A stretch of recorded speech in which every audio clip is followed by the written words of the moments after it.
Well, this is a really interesting question. I can talk about it. I'll repeat the question. It's, can I talk about the relationship of advanced mathematics to modeling of consciousness in layman's terms, correct? One of the great mysteries still to be addressed by philosophy is, why is it that numbers, which are, after all, constructs of the human mind, why is it that numbers are so incredibly powerful for the description of nature? Nature, after all, is somehow given. We find it all around us.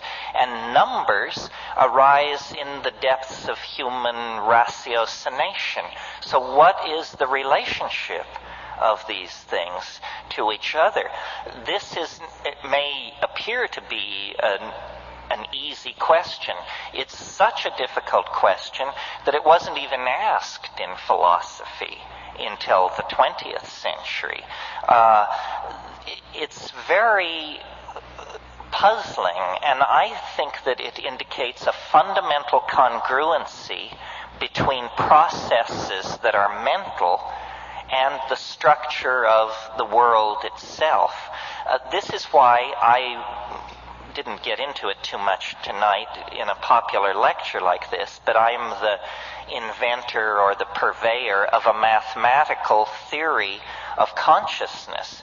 And I believe that more powerful than any atom smasher, more subtle than any space telescope, is the human mind. The human mind is the most subtle and superb of all instruments for the study and measurement of nature.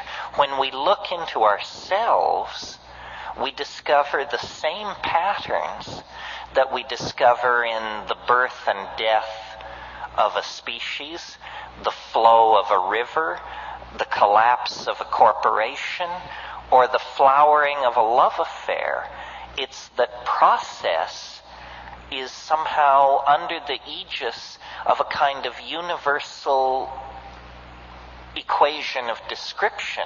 So it doesn't matter whether it's the birth and death of your hope, or the rise and fall of the Assyrian Empire, or the evolution of the Pacific Ocean. Processes always occur in the same way. And this is why there is congruence between the mental world of human beings and the world of abstract mathematics and the world of nature. These things are, as it were, simply different levels of condensation of the same universal stuff. This is why the concept of truth can have some meaning. I mean, when you think about it, truth, why should it even be possible for us as monkeys to entertain that notion? Where is it writ large that mammals traveling in packs should have any relationship to truth whatsoever? And yet the faith is that somehow thinking means something. It's not just something we do, it means something. It means something because there is sufficient freedom within the human system to be both right or wrong. And this right or wrong lays upon us the obligation of mirroring nature in models which we build in our own minds. Now, the old idea in science was that these mathematical models of nature were in fact laws, truths, eternal Platonic truths that were being teased out. In the 20th century, a slight epistemological sophistication leads to this word models, where we say we're modeling reality. And our model is only as good as we need it to be.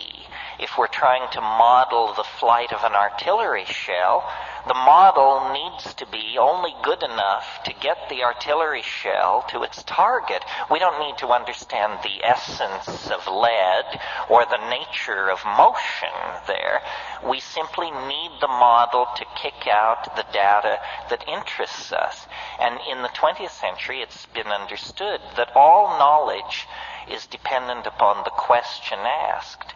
And the relationship of mathematics to nature is one of the profound indicators, I think, that truth can be known.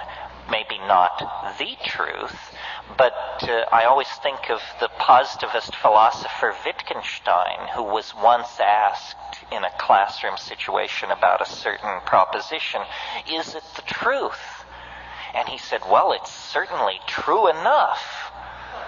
And, that's where we are with our modeling of the world and with our mathematics. It is the truest truth we know. It is true enough.